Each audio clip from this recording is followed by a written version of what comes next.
Halo modding has only gotten better and better with time. Even though at the time of writing, the first Halo game is the only game in the MCC to support official mod tools, all the Halo games have seen some pretty impressive stuff on the website Nexus. From custom sound packs to campaign tweaks to new levels and even new gameplay experiences within existing levels, I sunk my teeth into quite a variety of different Halo experiences. In this video, I want to show you some of the mods that I've been playing these last few weeks. As always, if you enjoyed the video, consider liking, sharing, ringing the bell, and whatever else the YouTube algorithm hungers for. It helps the channel out, and let's get started.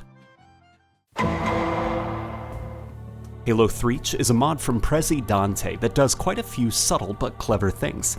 Currently, it only works on the firefight map Unearthed and acts as a sort of proof of concept for stuff he's working on top of giving the brutes more Halo 3 style armor and these stylized glowing orange eyes that give them an aggressive glare. The mod also redesigns aspects of the sandbox. It has a work-in-progress Brute Mauler, which currently uses a Magnum as a placeholder. It redesigns the Needle Rifle to be a stand-in for the Covenant Carbine. The Brute Spike Grenade is brought back, albeit a bit scuffed due to mod limitations, and a few other cool doodads. But what was most impressive to me was the Battle Rifle, which functions surprisingly well within the mod's combat loop. It's got its own unique model, and when running it with the likes of the Assault Rifle in my secondary slot for close quarters engagements, I found it to be a really welcome addition to the sandbox. While the shaders, colors, and textures on many of the modeled assets need a bit of polishing up, the intent is obvious with this mod and what it wants to do. I found it very enjoyable to be fighting against brutes sporting my favorite armor for them in the series, and I appreciate the changes that were made to their AI to have them engage the player a bit more like their Halo 3 counterparts. Presidente has been suggesting this release sets the stage for a campaign overhaul he's doing, and I absolutely cannot wait to see the progress he makes. I'll be following this one.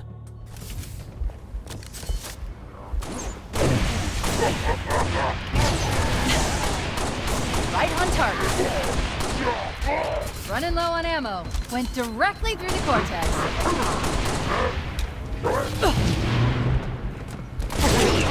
Judging by the response, that one just crossed the table. Take that.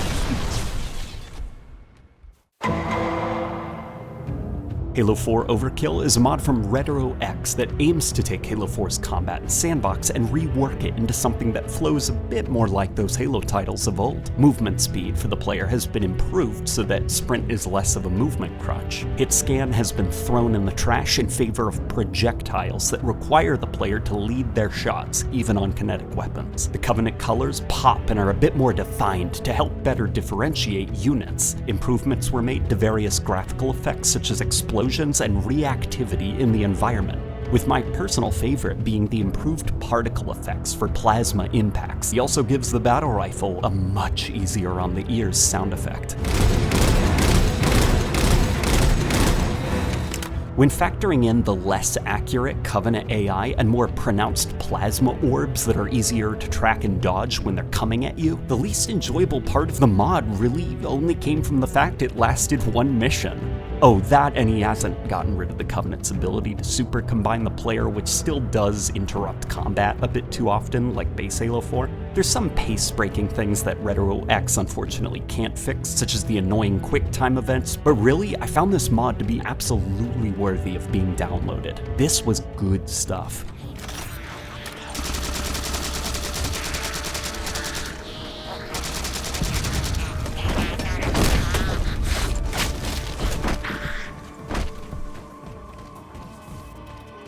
These Covenants seem more fanatical than the ones we fought before.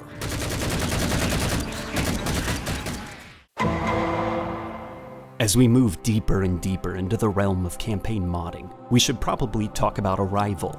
It tells an alternate beginning to Halo 3's campaign, in which the Master Chief does not survive his fall from space.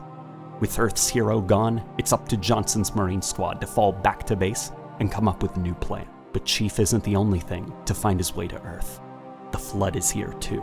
What's interesting about this mod is the player is hooked up to a Halo 3 Marine, which you operate in a third-person RE4 style over-the-shoulder perspective. And with a fresh nighttime lighting change to the environment, casting Africa in an ominous glow from Earth's moon, the The atmosphere, for a rival, is very strong. This isn't to say it was too engaging. Due to the limitations of the Halo 3 marine behaviors, the gameplay is rather simplistic and kind of unresponsive. You're unable to do much outside of a very, very finicky jump and a rather unresponsive and janky dodge and dolphin dive ability. Without the need to reload, you sort of just hose shots at the incoming flood. Now, I'm not going to call it easy, because it is very hard to keep the flood away from you. If they're able to land a few hits on you, you become infected and have to start over from the last checkpoint. As I played this thing and I fought off incoming flood with these janky, very stiff-feeling controls, my brain began actually racing at the potential of an RE4-style horde mode, and what this gameplay rhythm could bring to Halo. There's a lot of promise here, I think. This is an excellent starting point for something potentially bigger and more fascinating as a wave defense experience. Halo is a hard game to do defensive gameplay in well, since it's such an aggressive, one foot after the other gameplay experience. But in the boots of a Halo 3 Marine, with the limitations of a Halo 3 Marine, I think there's something here worth exploring. It's worth downloading, even for curiosity's sake.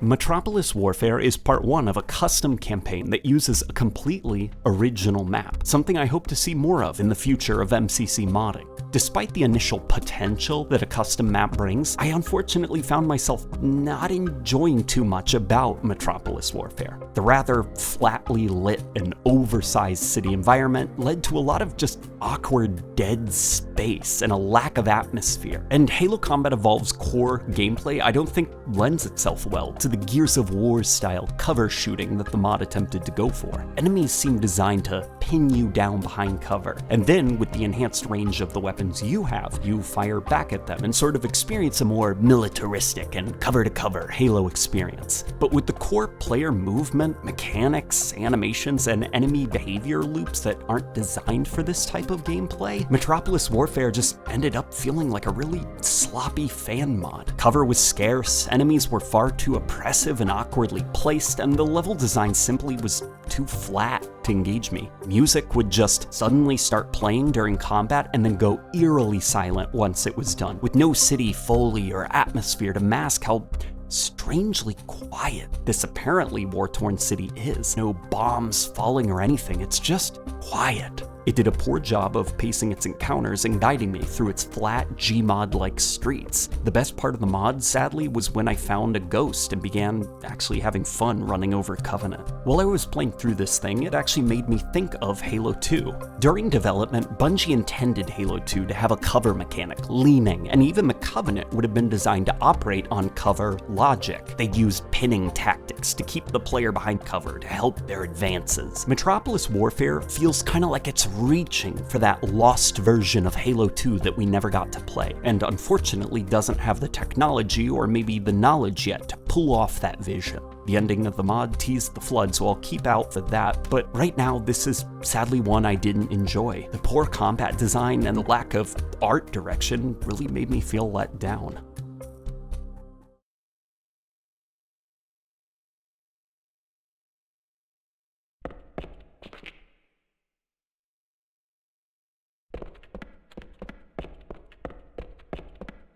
Good to see you, Master Chief.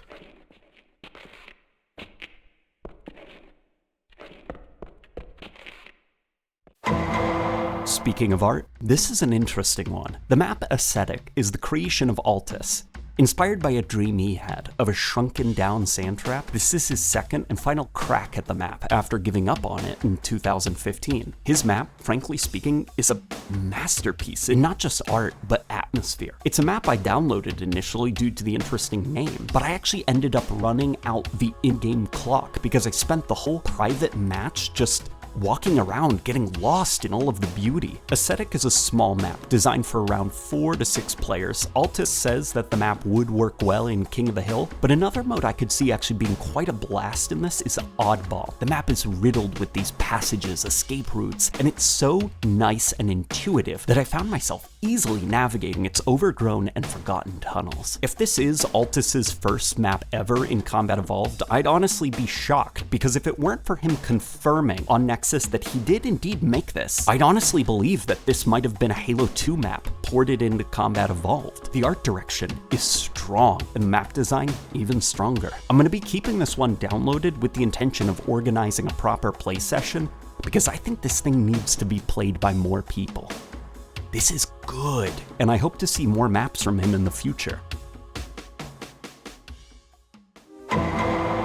Halo Rethought is a remix of Halo's second level, but instead of stepping out of your escape pod and basking in the afternoon sun of the ring world, Chief crash lands at night with just a sniper rifle, a pistol, and the darkness to help him get by. At first, I was a bit worried that the mod just switched off the sun, but it wasn't until I got my Warthog and was stopped by a Covenant outpost I didn't expect that I began smiling. Okay, I'm seeing some new encounters. Now I didn't know what to expect. The fight for the light bridge controls were greatly expanded with a huge oppositional force, but thanks to some convenient overshields and cover, I found it to be a really fun little firefight, slipping between pillars, sticking grunts with grenades, running, and playing guerrilla warfare with the Covenant. Eventually, I made my way across the light bridge and managed to snag a personal ghost, and it was at this point that the mod's lighting changed, rather jarringly I might add. There was a noticeable pop as the new lighting loaded in, and I was greeted by a familiar sunny Halo ring once I exited the darkness of the tunnel.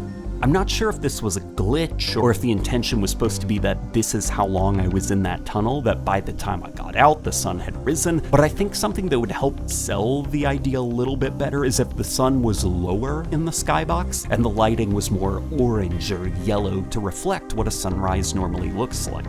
Because it was a bit of a jarring transition and I thought it was a glitch for the longest time. Other than that, and the unintentionally broken difficulty in the second half of the level due to how overpowered the Halo 1 Ghost is, I really enjoyed the mod, enjoyed it enough to finish the level.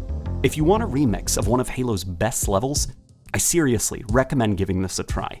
It changes up enough things to give the level a completely new vibe and tone. The next hill. We should check to see if there are any survivors.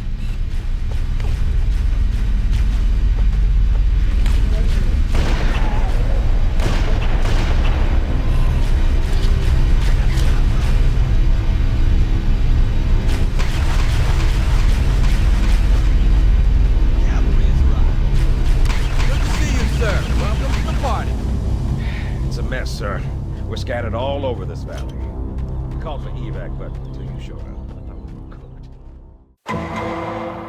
We're ending the video on a rather interesting little sound pack from Saved Dubstep. I tend not to download sound mods too often since the audio spectrum of Halo is something I really love, but what caused me to give this mod a try were interesting comments in his impressively detailed patch list on Nexus. He mentioned spending quite a bit of time fiddling with both the shotgun and battle rifle sounds until he felt that they sounded beefy enough while still retaining the iconic signatures, such as the shotgun's ping and tail after it's shot.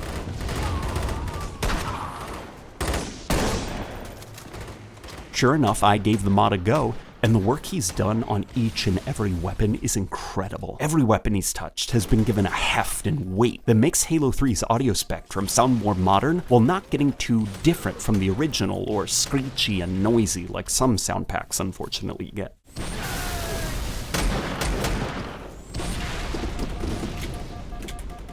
Gain the lead.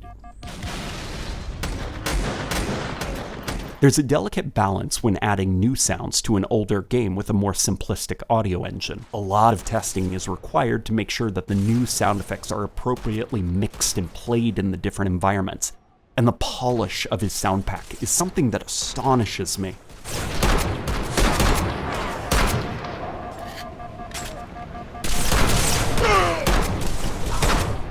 The new sounds organically fit in Halo 3's audio spectrum, and certain weapons, such as his new take on the battle rifle, genuinely are one of my favorite interpretations of its signature burst. This is a good sound for the battle rifle.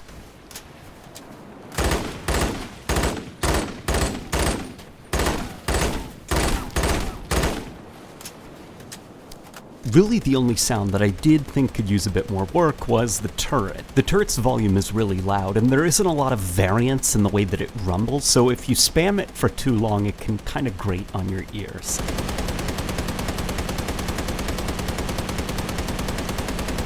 These are small issues in the grand scheme of things, though, since his sound pack absolutely breathes life into this old classic. Saved's ability to beef up the presentation of these classic weapons while trying to stay true to their history and identity is a valuable skill that not many people have. I honestly hope this isn't the end of his work on Halo, and I'd love to see him expand his talents beyond just the weapons. I'd love to see him rework the Foley, the sounds of vehicles, and some of the other things such as explosives. This sound pack is currently usable online and in matchmaking, and for me, it's given a new life to my favorite Halo game in the MCC. I really enjoy using this thing.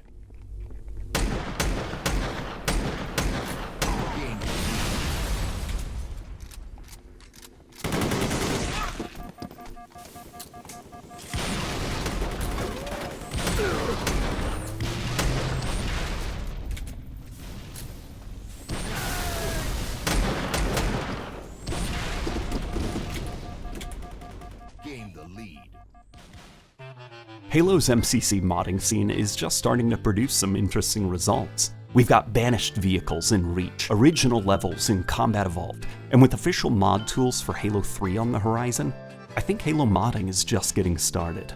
What are your favorite mods from the MCC? What mods would you like to see me cover next? And if you're a modder who feels that you have something interesting you'd want to share with me, reach out to me. I think I'm gonna make this a regular series, checking out different mods, because I think some of these creations are genuinely impressive. And even if they don't quite hit the mark, I think the effort is something worth appreciating.